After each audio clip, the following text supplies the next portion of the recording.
ఏపీలో భారీ వర్షాలు కురవబోతున్నాయి. రాయలసీమతో పాటుగా 9 జిల్లాలలో అత్యంత భారీ వర్షాలు కురిసేటువంటి అవకాశం ఉన్నట్టు వాతావరణ శాఖ చెప్తుంది. దానికి సంబంధించిన బ్రేకింగ్ న్యూస్ చూద్దాం. దానికంటే ముందు బిగ్ అప్డేట్ ఒకటి ఉంది, అది చూద్దాం. హైదరాబాద్ మొత్తంలో ఉన్నటువంటి బెస్ట్ ప్రాపర్టీస్ అన్నిటినీ ఒకే వేదిక పైకి తీసుకువస్తుంది సుమన్ టీవీ.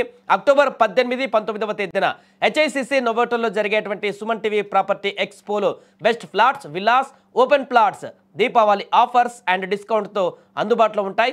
మీరు విజిట్ చేసి ప్రతి గంటకి ఒక గోల్డ్ కాయిన్ గెలుచుకునేటువంటి ఛాన్స్ కూడా ఉంది. ఫ్యామిలీతో రండి, మీ డ్రీమ్ ప్రాపర్టీని సొంతం చేసుకోండి. రైట్, ఇక బ్రేకింగ్ న్యూస్లోకి వెళ్తే ఆంధ్రప్రదేశ్లో రోజుల తరబడి అక్కడ వర్షం కురుస్తూనే ఉంది. వరుణ దేవుడు ఏమాత్రం కూడా ఏపీని వదలడం లేడు. ఇప్పటికే బంగాళాఖాతంలో ఏర్పడినటువంటి తీవ్ర అల్పపీడనం కారణంగా రాష్ట్ర వ్యాప్తంగా భారీ వర్షాలు దంచుకొట్టాయి. శ్రీకాకుళం నుంచి చిత్తూరు వరకు విస్తారంగా వర్షపాతం నమోదైంది.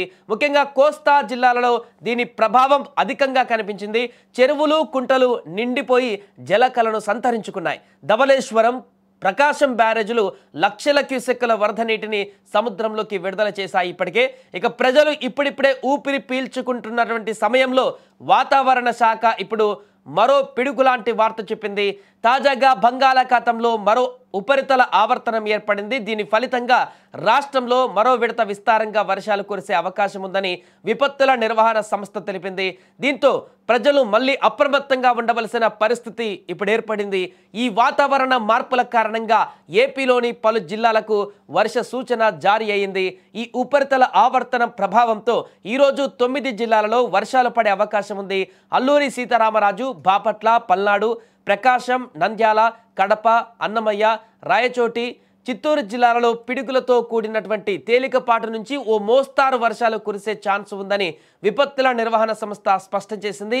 ముఖ్యంగా ఉరుములు, మెరుపులతో కూడినటువంటి వర్షాలు పడేటప్పుడు ప్రజలు అత్యంత అప్రమత్తంగా ఉండాలని కూడా సూచించింది. ఎందుకంటే రోడ్డు మీద ఎక్కడ పడితే అక్కడ ఉంటే పిడుగులు పడేటువంటి అవకాశం, దానివల్ల ప్రాణాలు పోయేటువంటి అవకాశం కూడా ఉంటుంది. కాబట్టి జాగ్రత్త వహించాల్సి ఉంటుంది. ముఖ్యంగా చెట్ల కింద, అదేవిధంగా కరెంటు పోల్స్ దగ్గర ఆ ప్రాంతాల్లో ఉండకూడదంటూ కూడా చెప్తుంటారు. రైట్, ఈ రోజు అండ్ రేపు కూడా ఉత్తరాంధ్ర నుంచి రాయలసీమ జిల్లాల వరకు కూడా అక్కడక్కడ పిడుగులతో కూడినటువంటి వర్షపాతం నమోదు కావచ్చు అని కూడా అంచనా వేసింది. అలాగే గుంటూరు, బాపట్ల, పల్నాడు బెల్టుల్లో కూడా పిడుగులతో కూడిన వర్షాలు ఉండవచ్చు అని కూడా వాతావరణ శాఖ తెలుపుతుంది. ద్రోణి ప్రభావంతో రానున్నటువంటి 2 రోజులు రాయలసీమలలో 1-2 చోట్ల పిడుగులతో కూడిన భారీ వర్షాలు కురిసే అవకాశం ఉందని కూడా విపత్తుల నిర్వహణ సంస్థ వెల్లడించింది.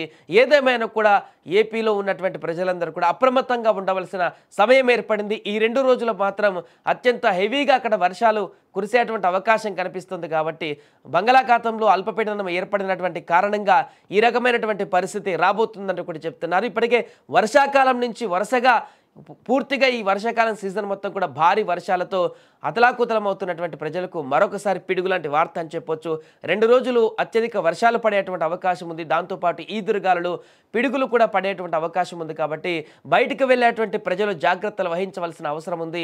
ముఖ్యంగా అత్యవసరమైతే తప్ప దూర ప్రయాణాలు ఎట్టి పరిస్థితుల్లో కూడా పెట్టుకోకూడదంటూ కూడా చెప్తున్నారు. ఒకవేళ వెళ్ళవలసి వస్తే, ఒకవేళ అకాలంగా భారీ వర్షాలు కనుక కురిస్తే రోడ్డు మీదకి వెళ్ళినప్పుడు ఎలాంటి ప్రదేశాల్లో స్టే చేయాలి, ఎక్కడ ఆగాలి, దానికి సంబంధించినటువంటి గైడ్ లైన్స్ కూడా తెలుసుకోవాలంటూ కూడా చెప్తున్నారు. లేదంటే రోడ్డు మీద వెళ్లే సమయంలో పిడుగులు పడేటువంటి అవకాశంతో గతంలో అనేక ప్రాణాలు కూడా పోయాయి. కాబట్టి చాలా జాగ్రత్తలు వహించాలంటూ కూడా అధికారులు చెప్తున్నారు.